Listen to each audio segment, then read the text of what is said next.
What is going on, QC? Here for you guys. I just wanted to get on here, talk a little bit of college football, see what you guys are thinking. I know it's late at night here, but I'm going to give you guys my week one predictions for the 2019 college football season. There's some great games going on this weekend. It's a beautiful thing. We have football here all the way from Thursday night till Monday night. So a lot of great games out there. I figured I'd shout at you guys a little bit here, give some predictions, see if any of you guys are interested in hopping on and talking a little college football. Yeah, we got one guy on right now, Tyler Gibbons. I am watching the BYU game right now. Utah and BYU is on. It's a pretty good game thus far. A little disappointed in what's going on with the Clemson game, to be quite honest, right now. Clemson blowing them out 49-7. I don't know if we expected anything less. But let's get right into it here. Thursday, August 29th. That's the date today. A lot of good games here so far today. It's going to be hard for me to really predict these just because they kind of are already happening. You kind of already have a good idea of what's going to happen throughout the night. But right now, Arizona State is taking on Kent State. They are midway through the second quarter. My prediction there, Arizona State all the way. Kent State's not a bad program whatsoever, but I've been a Sun Devils, a little bit of a Sun Devils fan here. I got family out there. I'm going to go Sun Devils. They're up 10-0 right now, and they have the ball. Florida A&M versus UCF. As many of you know, UCF is mopping up right now, 55-0 with 10 minutes left in the ball game. I would have picked UCF anyhow. UCF, obviously a big-time program, number 17 in the country right now. Definitely one of the biggest group of five schools out there. Got two more guys joining me. 315 Fishing. How are you? He says, I love you, Giovanni. Love you too, bro. I appreciate the support. And Lorenzo on here. What's going on, Lorenzo? How are you? Georgia Tech, Clemson right now, 49-7. Georgia Tech has the ball. They had an opportunity early on in the game, actually, to keep it kind of close. They threw an interception in the red zone there. My pick was going to be Clemson all the way, so obviously Clemson there. Florida, they're playing Tulane right now. That's a little bit of a strange game. Tulane's mopping up the floor with 6:30 left in the fourth quarter. I probably would have picked Tulane there. Moving on, Alabama State, UAB, Alabama Birmingham. It's a close game right now, actually, 24-19 with 14 minutes left in the ball game. Alabama State's down. I think I'm going to pick Alabama State because our man Ryan Alexander on the Syracuse Orange is from Alabama State. So Alabama State there, I think, is going to come back a little bit and win that game. They're down 24-19. Texas A&M, Texas State. Texas A&M up big right now, 31-0. Wouldn't expect anything less. That's going to be the biggest challenge for Clemson, I think, next week. Besides the Syracuse game, I think Syracuse is going to be the biggest challenge for Clemson. But at Texas A&M, a great football team. Kellen Mond can really throw the ball at the quarterback position. So I wouldn't expect anything else. Central Michigan and Albany right now. Central Michigan winning pretty good. I would have picked that. Minnesota, South Dakota State. Minnesota winning right now. I would have picked Minnesota, but it is a close game, 20-14, with 9 minutes left in the third quarter. Northern Colorado taking on San Jose State right now. I probably would have picked San Jose State. They are winning. It's early on in that game. BYU, Utah is 3-0 right now, guys. I'm not too sold on this Utah team. I think BYU's got a shot. I'm going to pick BYU in this ball game. Hit the comments and let me know what you guys think of that. But I'm picking BYU to win this game right now. UCLA, Cincinnati. Cincinnati won that one, 20-14. I probably would have picked Cincinnati. I really like what they're doing right now. UConn and Wagner. UConn only won by 3 there. I probably would have picked UConn. Bowling Green, Morgan State. Got to pick Bowling Green. Dino Babers, old school there. Buffalo, Robert Morris. I would have picked Buffalo as well. Buffalo won that one. Central Arkansas and Western Kentucky. I probably would have picked Western Kentucky, to be honest, but they wound up losing. Got some comments here. I'm going with BYU too. Zach Wilson is a beast. Couldn't agree more. Although BYU nearly just threw an interception right there, but they still do have the ball 3rd down and 8 in the red zone. So we'll see what happens. But Wilson is certainly a beast at the quarterback position. Lorenzo says, who is going to the championship? My college football playoff prediction right here in the live video. All right, I'll give it to you. I don't think it's going to be Clemson. I think this is a situation where they've always been not the underdog, but they've always had to achieve that height, and Alabama's been the top dog. Now that Clemson's the top dog, I don't know how they're going to respond. They're not facing that necessary pressure, and the pressure they're facing is different because it's the pressure of defending a national championship now that you are the best in the country. And they've won a championship before, but it didn't quite have the same field because this time they beat Alabama so much worse. So I don't think Clemson's going to be in the playoff, to be quite honest. I think my national champion would have to be, I think, Georgia. I think Georgia. I think that DeAndre Swift's a really good running back. I really like Jake Fromm at the quarterback position. He's just about as deadly as it gets. They have a good defense. Said right after I compliment him, he throws a pick. Yeah, I was just saying that. He wound up not picking it off. I think they did just come away with 3 points if I was watching correctly. Let's get back into the little bit of predictions here right now. Okay, so we're really looking at tomorrow now. The last one tonight, Gardner-Webb and Charlotte. Charlotte won. I probably would have picked Charlotte. Now looking at tomorrow, some good games coming up tomorrow. On Friday, August 30th, you got Wisconsin and USF. The Bulls taking on Wisconsin. This is a good game. A lot of people are high on Wisconsin. Obviously, Taylor, the real good running back there, number 19 in the country. But USF, historically a good program. Obviously, Willie Taggart's not the coach there anymore. He's with Florida State in the ACC.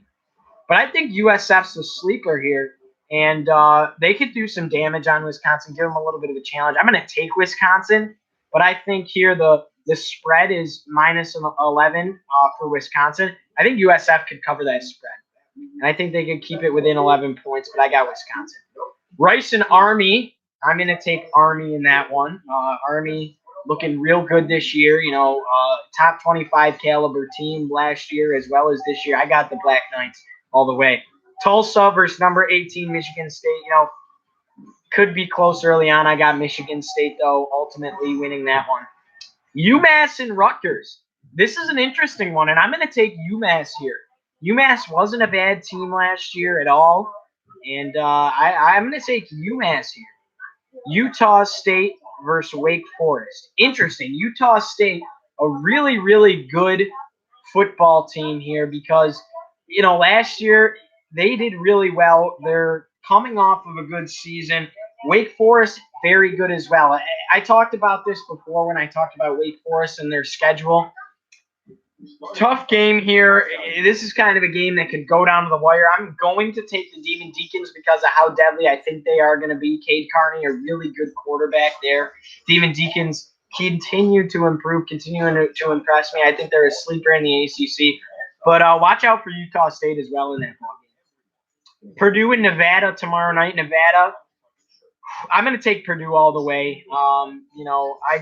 They have all the weapons. They got a Heisman sleeper on that team. I'm definitely going to take Purdue in that ball game. Colorado State, Colorado, a little bit of an in-state rivalry game there tomorrow night. I'm going to take Colorado State. Colorado's got the advantage by 13.5 in the spread. I'm going to take Colorado State, though. Colorado really is kind of in shambles, kind of towards the bottom of the Pac-12 there. Oklahoma State, Oregon State. Interesting matchup. Oklahoma State's got the spread by 14. I'm going to take Oklahoma State really just because I think that the Big 12 is a better conference than the Pac-12 right now. There's better competition there, and they're both kind of at the bottom of their conferences, but I'm going to take Oklahoma State. Looking at Saturday, August 31st, my birthday, some obviously fantastic games here for it. What are you guys doing in the comment section? Look at this. Look at this right now. Right after I compliment him, he throws a big, "What's up, Lorenzo? What's up, chilling, watching football?" Same. When are we balling again? Watching the best channel on YouTube. Thank you, Lorenzo. I appreciate it that I mentioned watching football. You guys are funny talking to each other about playing basketball again and watching my show. I appreciate you guys. You have no idea. All right, looking at Saturday, first game I have on my phone here. I think it's just because I have Syracuse slated as like my favorite team on the ESPN app. Syracuse versus Liberty. You guys already know I got Syracuse winning that one, 41-17. Could be even more of a blowout. Hugh Freeze not going to be on the sideline. They announced today that Malik Willis will not be playing the entire season. They did not allow him to skip out on that redshirt year and play immediately for the Liberty Flames. He is going to sit out the entire season due to transfer rules. The NCAA did not allow him to skip out on that, so I definitely have Syracuse. If there was any doubt that that helped a lot, him not playing and Hugh Freeze not being on the sideline, I definitely have the orange here on Saturday. Florida Atlantic versus Ohio State. Interesting game here. Obviously, Florida Atlantic, by no means a bad football team. Ohio State, though, interesting too because new head coach there, Urban Meyer, is gone. I'm kind of excited for this game because you have the former Alabama assistant there as the head coach at Florida Atlantic, and I think Florida Atlantic can hang around with them, but ultimately Ohio State, that good of a program, I think that this one could be interesting, but I got to go with the Buckeyes in this one. Northern Iowa versus Iowa. By the way, I think Justin Fields is a legit quarterback too for the Buckeyes. Northern Iowa versus Iowa State. Iowa State, the number 21 ranked team in the country. I definitely have Iowa State in this ball game. South Alabama versus number 24 ranked Nebraska. Nebraska for sure. South Alabama, kind of just a small program. Nebraska, I think, is definitely on the rise with Scott Frost at the helm. So I definitely have the Cornhuskers. Arkansas versus Illinois. Or excuse me, not Arkansas, Akron versus Illinois. I got the Zips. I got Akron in this ball game. Illinois is just struggling lately. They're picked to finish last in their division, in the conference altogether, really, in the Big Ten. I got Akron. Indiana versus Ball State. Ball State, again, a team that a few years ago, like Utah State, had a good program, like a Western Michigan type situation as well. Indiana, I think I got to go Indiana. Stevie Scott graduated from Christian Brothers Academy here in Syracuse. He's their starting running back. He's really good. So I'm going to go the Hoosiers in this one. Maryland versus Howard. Interesting year. I do want to watch this game because we are going to be playing Maryland next week, Syracuse. I have the Terps here for sure. Don't know really anything about Howard whatsoever, but I'm interested to see what the Terps, are going to bring to the table in that matchup. To see, I think this is a situation that Syracuse is going to do the same thing here. We're going to try and hide as many of our big plays and everything like that until the Clemson game. We're saving a lot of our offense till the Clemson game, and that's for sure. I think you're going to see Maryland do the same thing because we're a big game on Maryland's schedule, as they're a big game on ours as well. A tough, Power 5 conference road game. So I don't think they're going to show much in this game against Howard unless they have to. I definitely have the Terps. Indiana State versus Kansas. Les Miles, year one at Kansas. I'm going to go Kansas in this one. Toledo versus Kentucky. That's a little bit of a good matchup. I got Kentucky, the Wildcats, coming off of a big season last year, much like the Syracuse season last year. I got Kentucky. Ole Miss versus Memphis. This one's, you guys in the comments, wow, when's the merch coming? Honestly, guys, would you guys be interested in something like that, Orange Heat t-shirts or something? Because I feel like we can make that happen for sure. I'm getting Orange Heat t-shirts made for when I go down to Maryland and to wear at the Dome and everything like that to rep at the game. So we can grow this son of a gun on here. If you guys are interested, sure, you guys are saying yes. All right, we can try and I'll look into it. No promises. Ole Miss versus Memphis. Again, like I said, interesting matchup. I really like Memphis coming off of a couple big seasons these last few years. Ole Miss kind of towards the bottom of the Southeastern Conference there. I'm going to take Memphis here. Mississippi State, Louisiana. I've always liked Mississippi State. Dak Prescott went there. They got the cowbell. I'm going to go the Mississippi State Bulldogs all the way. Eastern Carolina taking on North Carolina State. A little bit of a challenge here, maybe for NC State early on in the game, but I definitely got the Wolfpack here, taking it big. NC State all the way. That game's going to kick off at noon on Saturday. Boise State, Florida State. Real interesting game here. This is going to show, you're not going to see till about the middle of the season, but this could show Is this just another Florida State team, or does Willie Taggart have this FSU team back where they need to be? I think that you're going to find out big whether Boise State's going to be able to hang around with them, or the talent gap is just going to overexceed and Florida State's going to blow them out. So look at Boise State to stay in that one. I think this is one of the most interesting matchups of the weekend by far. I think I have to. I'm going to take the Seminoles here. Florida State's got the 6.5-point favorite on the spread. I'm going to take the Seminoles, but look for Boise State to cover that spread for sure. JMU versus West Virginia. JMU, one of the top dogs in the FCS. West Virginia, Will Greer's gone. Dana Holgerson at head coach is gone. Stills is gone at receiver. You're losing a lot. Look for JMU to hang around a little bit, but I ultimately have the Mountaineers taking that one. As much as it pains me to say, because the Mountaineers are a Syracuse football rival. Breezing through here, URI versus Ohio. Rhode Island versus Ohio, two small schools here. You got an FCS school playing a group of 5 school. I got Ohio winning this one. Eastern Washington versus the number 13 ranked team in the country, the Washington Huskies. I have the Huskies in here winning big. Bucknell versus Temple. I'm going to take Temple in this one. Duke versus number 2 Alabama at Alabama. The Tide. Roll Tide. It hurts to say. I don't like Alabama. I'm not a fan of Nick Saban, but definitely Alabama there. I just don't. The talent gap's too big. Duke, they show some good signs lately, but Daniel Jones is gone. They're going to struggle at the quarterback position in that first game. I don't really think they have much of a shot against the Crimson Tide here, so I'm definitely taking Alabama. That is the Chick-fil-A kickoff game at 3:30 on ABC. Next game to talk about here, Idaho versus Penn State. Penn State 15th in the country. Trace McSorley's gone. I don't know how I feel about Franklin at head coach, but I'm going to take the Nittany Lions here. Colgate versus Air Force. Colgate already lost a game last weekend in week 0. Air Force, not much better. I'm going to take Colgate to rebound here and get a win. So I'm going to take Colgate, the Raiders. Holy Cross versus Navy. Holy Cross, the team Syracuse is going to play later on in the year. I'm going to take Navy. Navy's got the favorite in the spread by far, 21.5-point favorites. I'm going to take the Midshipmen. Eastern Michigan versus Coastal Carolina.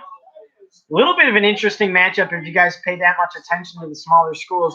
I'm going to take Coastal Carolina, even though Eastern Michigan is ahead in the spread by 6 points. I'm going to take Coastal Carolina here. South Carolina, North Carolina, another one of those big, interesting matchups of the weekend. I really like this game. Mac Brown, first game at head coach, but also looking at South Carolina, I think they're headed in a lot of correct directions here.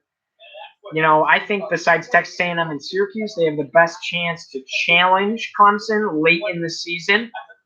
Here, I'm going to take South Carolina.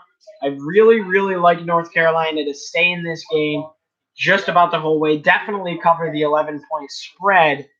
Look for Mac Brown and this Tar Heels team. Maybe not week 1, maybe not even the first year, but I like the direction that Mac Brown can take them in. Georgia State versus Tennessee. I'm going to take Tennessee big here. ETSU, I don't even know what that stands for, to be quite honest with you. They're taking on Appalachian State. I got Appalachian State big. They're coming off of a big season as well. Northwestern versus Stanford. Interesting matchup here. Stanford, the 25-ranked team in the country. I'm going to take Northwestern against the 6.5-point spread in Stanford's favor. I'm going to take Northwestern here. I really, really like Northwestern. They played well last season. One of the only, they made it all the way to the Big Ten championship. I'm going to take Northwestern. Portland State, Arkansas. I got Arkansas. Montana State, Texas Tech, Texas Tech. Virginia Tech, Boston College. Interesting game here in the ACC. It's going to tell a lot of what to expect, both in the Coastal, if Virginia Tech's going to be able to be a contender, and in the Atlantic. What's going to happen with Boston College this game tells a lot about the ACC, as much as you can learn, really, week 1. I'm definitely... this is a tough pick. Virginia Tech's favored in the spread by 4.5 points. I'm going to take Virginia Tech here. It's at Boston College. I really am not big on on Boston College right now going into this season. I'm not big on them. So I'm going to take Justin Fuente and the Hokies right now. I really like their quarterback they have. He's a transfer. This is his second year with them in their system. So I'm going to take the Hokies. Sam Houston versus New Mexico. New Mexico's got the 9-point spread. I'll take New Mexico here. Incarnate Word versus UTSA. UTSA, I guess. Campbell versus Troy. Troy's favored by 35.5 points. Campbell, an FCS school. I'm going to take Troy. UC Davis versus Cal. I'm going to take Cal. VMI versus Marshall. I'm going to take Marshall. Norfolk State versus Old Dominion. I'm going to take Old Dominion here. Elkhorn State, Southern Miss. I'm going to take Southern Miss. Illinois State versus Northern Illinois. I'm going to take Northern Illinois, in-state rivalry game there. Monmouth versus Western Michigan. I'm going to take Western Michigan. SMU facing off against Arkansas State. I'm going to take SMU here. Arkansas State's favored only by 2.5 points in the spread. I'm going to take SMU. I'm trying to breeze through these now, guys. Nichols versus Kansas State. I'm going to take Kansas State. SF Austin versus Baylor. I'm going to take Baylor. Georgia versus Vanderbilt. Interesting SEC matchup with Vanderbilt towards the bottom of that conference. I got Georgia, as I said. I predict them to be in the playoffs. Possible national champion. I think they're going to be in the SEC finally this year. Georgia Southern versus LSU. I got LSU. Middle Tennessee versus Michigan. I mean, Scott Schaefer, good luck. You know, I'm not big on Michigan. Never have been. A lot of hype around them right now. They're the 7th-ranked team in the country. You got to take Michigan though in the big house. Oregon versus Auburn. Big game here. It's going to be the night game, ABC at 7:30. I am going to take Auburn here. You know, Oregon, a team that a lot of people are high on. They're ranked they're ranked 11th. Auburn's 16th. A lot of people like Herbert at quarterback. You can't really beg to differ with it. They're probably going to win the Pac-12. But I definitely gotta take Auburn here. I really like Auburn going into this year. Someone says, okay, we got some questions. I can answer some of these. Who's the best matchup in week 1? Tough question there. I gotta say, probably the one we just talked about, Auburn, Oregon. You know, you can make an argument for that North Carolina, South Carolina game. You can make an argument there as well for the Virginia Tech Boston College game. But I think it's got to be this game right here, Oregon versus Auburn. 2 highly ranked teams, 2 teams that are expected to do some damage in their conferences. So I got to say that's the best week 1 matchup, besides Syracuse Liberty, obviously. Syracuse and Buffalo Sports. How are you guys? How are you? How dumb is it that Syracuse is playing on the road at Liberty? Well, I don't think it's dumb. I think that, you know, they were trying to make the schedule a little bit tougher, so to speak, because it was already so simple. If you're playing a team like that on the road, at least it makes it a little bigger. And I think it also has something to do. Okay, he said, I think it is because now they won't televise it. Okay, fair enough. It's going to be on ESPN Plus. I mean, you could pay the $5 and watch it. That's what I'm going to do. I think, too, it has something to do with the roof at the Dome. The roof's getting remodeled right now. And I think it has a little bit something to do with that because you just don't know with what the process is there. It's going to be going over the current roof, and then it's a whole process. But I think it just gave them a little bit of cushion in case something went wrong or whatnot. They're probably on schedule. But I think he said the project is waiting till 20. Yeah, the project's not going to be done till next fall of 2020. But I think they could have had something to do with that, you know, just to give them a cushion. I don't know if it has any. I don't have an answer for you. We're playing Liberty on the road, really, week 1. I don't think it's all that dumb. I like it. It makes the schedule a little bit more interesting, to be quite honest. I wish we weren't playing 2 weeks in a row on the road. I mean, I am going down to Maryland to see that game. I wish we had I like when they start at home, but I kind of like, too, it's not going to interfere with Fair Week at all. You know, the Dome usually isn't as packed opener because it is Fair Week. So I kind of like the whole situation. I like where the schedule's at, but, you know, leave in the comment what you think about that. You know, it's an interesting question that you bring up. So leave what you think in there. Um, I'm gonna keep blasting through some predictions here. Oh, he says I will be in Maryland too. I'm in the first row, right behind the SU sideline, dude. Nice, nice. I forget where we're sitting, but I can't wait to get down there. I think it's gonna be a great atmosphere. Maryland, a good fan base. I've heard that they're gonna pack that stadium big time. It's a nice stadium from what I've looked at, and I'm just excited to be there. I'm excited to see how many. I've heard a lot of Syracuse fans.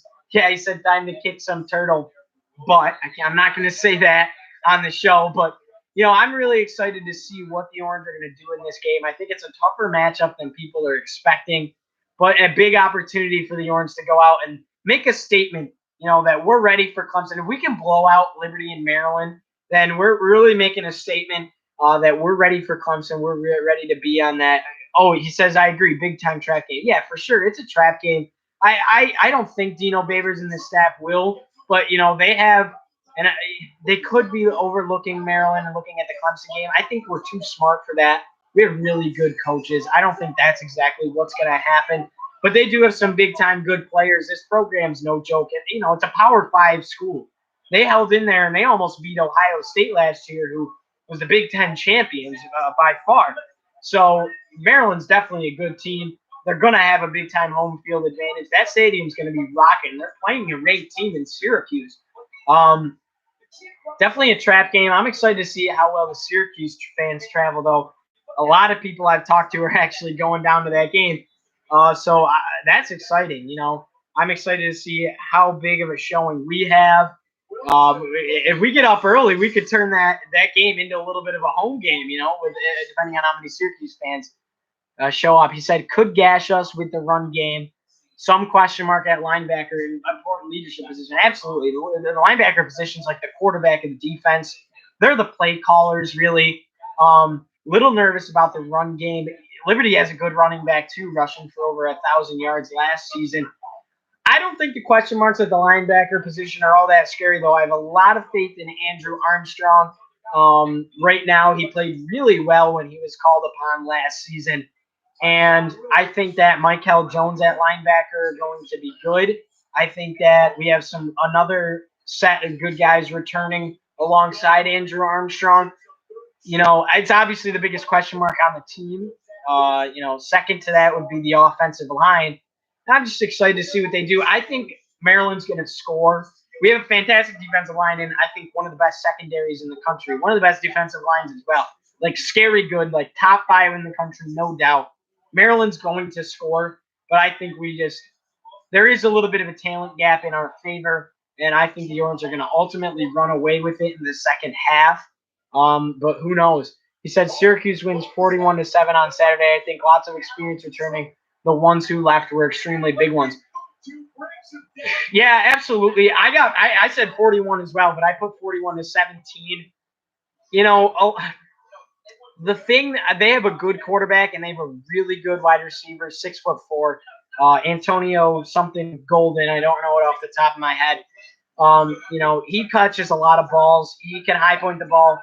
But we have some really big guys in our secondary as well. That's one of our biggest things with our recruiting is you look, some of our guys are a lot bigger than they were, looking at a year ago or the year before, the year before that, Scott Schaefer era type situations. So 41-7, yeah, I think they might score a little bit more than that, but I think we might score a little bit more than that as well. I really like where you're headed with that prediction, though. It's definitely in a good ballpark there for sure. Let's see, what else did you say? Offensive line needs time to find unity as well. Oh yeah, that's huge. That's a position where you got to know where the guy next to you is going. There's a lot on the offensive line, but Dino Babers seems to be confident with the offensive line right now in some of his press conferences. I'm excited. A lot of guys are still returning there. You still have, Conway, and you still have Cervase, and I think Ryan Alexander, even though he's not going to start, very good from Alabama State. Big time transfer right there. So I have faith in them. Extremely experienced and lots of depth in the secondary. Offense will have some kinks for sure. Oh yeah, Tommy DeVito might throw an interception on Saturday. Those are things he's got to learn from, and that's a beautiful opportunity for him to learn. Though, look at who we're playing against. The offense is going to have some kinks to work out. Everything's going to have. It's week one. That's why I think you might see Liberty score. The reason I think they're going to score more than 7 is because once you reach the third and fourth quarter, I think we're going to pull out some of our starters for sure. And then once that second, third, fourth stringers get in there, that's when you're going to see Liberty score a little bit. What else did you say? I love these questions, guys. Keep them flowing. Lots of depth in the secondary for sure. Offense going to have some kinks. We touched on that. Our team has a lot of young stars. How will they react to the vets? Well, the team is really well balanced, to be quite honest, and that's because of the coaching staff. Renzo, you asked in the previous one, how important the coaching staff is, and that's it right there. That they're in command of these guys. It's a culture. It's a community. I've talked to, we interviewed Cooper Dawson, and he said how welcoming some of the vets have been, like Alton Robinson and Kendall Coleman and McKinley Williams and these guys on the defensive line.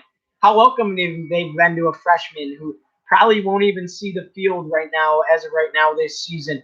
So I think there's a really good balance there. I think some of the younger guys are doing good at leading as well. But obviously, you're going to have your senior leadership out there. And you're going to have guys like Antoine Cordy, his 6th year with the Orange, in the secondary to lead around there. You have, Evan Foster still around. He's a junior, senior this year. Scoop Bradshaw is back there. So you have Christopher Frederick's been around for a long time. You have guys at every position to lead. And, the beautiful thing is, too, everyone looks to the quarterback to be the leader. And, Tommy DeVito's been doing a fantastic job leading this team. Gino Babers touched upon the fact that he doesn't have to lead the offense by himself. He has a senior running back right next to him who's been in the system for the last 4 years. He has some experienced wide receivers as well. So he doesn't have to have the whole team leaning on his shoulders, which is the beautiful thing. This team's got a great camaraderie. They have a great unity, and they have a lot of leadership spread throughout the team. Some guys that are great leaders won't even touch the field this year, which is a beautiful thing to see. A lot of depth on this team, a lot of great leadership. I like that question. It's fantastic. Syracuse and Buffalo Sports says, I believe that they're going with Calvert right now. Well, yeah. We said this earlier in the episode, actually. Malik Willis put in to be able to skip out on the whole transfer rule where you have to sit out a season. And today it actually came out that they denied that request, and he will not be allowed to play the entire season for the Liberty Flames. They'll have him next year. Calvert was going to be their go-to guy. He certainly is now. And that's exciting if you're a Syracuse fan because it just makes Liberty all that more one-dimensional. They're not going to have 2 quarterback approach anymore. They don't have a quarterback that can run around. Willis wants to sit in the pocket comfortably and sling the ball down the field. And he's got a great arm. He's not an FCS-level quarterback. He's better than that, and he can certainly do so. But I think our D-line is going to be able to put so much pressure on him. It just makes Liberty's offense that much more one-dimensional. So, yes, they are going with Willis. They are going with Calvert, and Willis will not be playing for the entire season. Let me try and finish up my predictions here.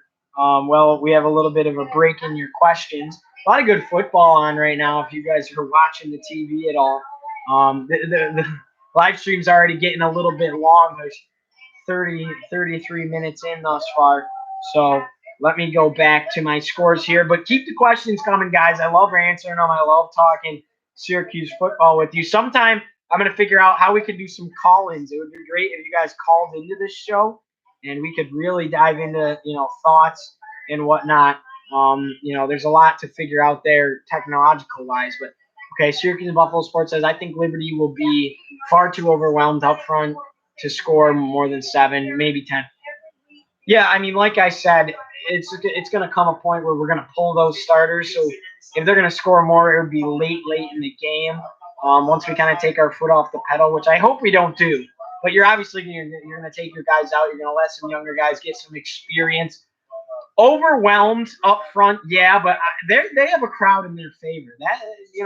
Don't shy away from the 24,000 seat stadium. They're sold out right now, they're really excited. They think they can beat us flat out. They think that they have a chance in this ball game.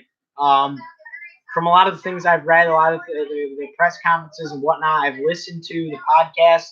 Liberty thinks they have a chance. So, will they score more than 7? I don't know. I have them at 17. I also felt like after the episode I put them a little bit high. We'll see.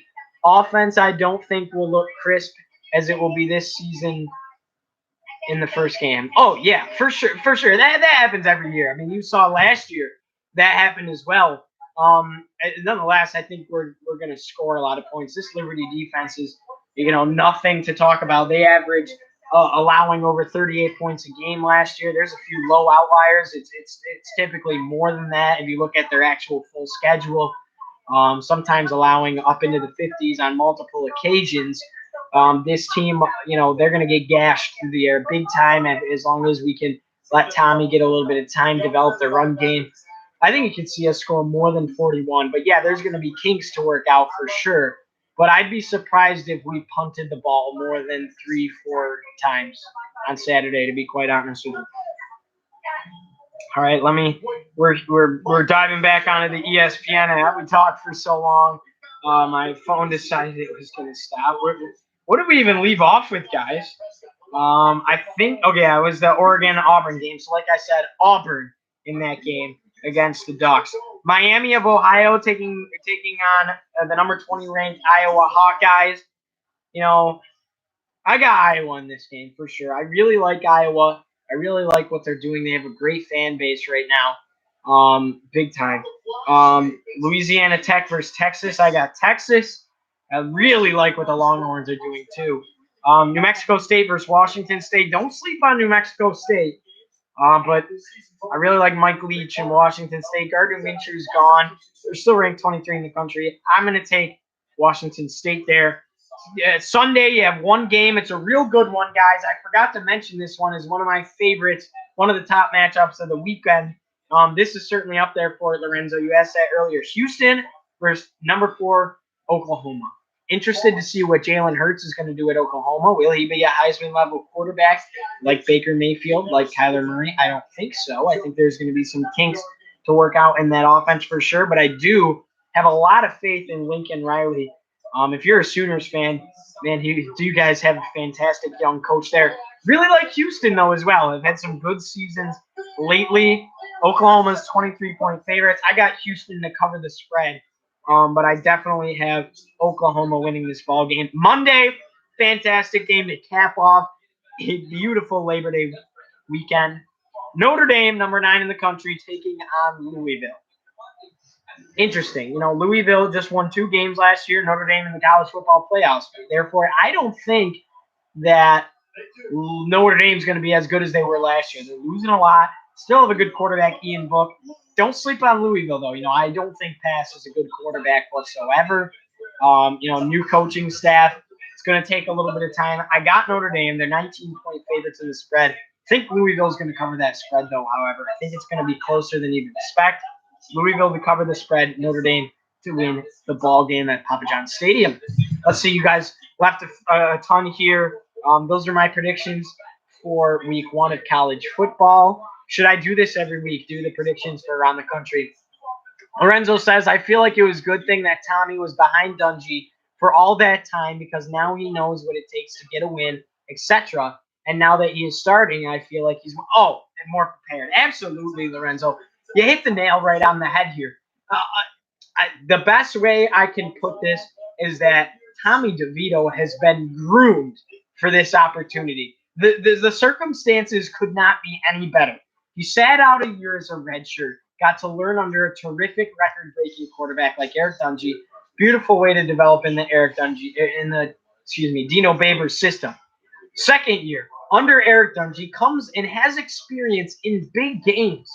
And it's great because he had some downfalls, some cons, and he had a lot of pros as well. That Western Michigan game got a little bit of garbage time, a little bit of question as to what Tommy DeVito was going to be able to do.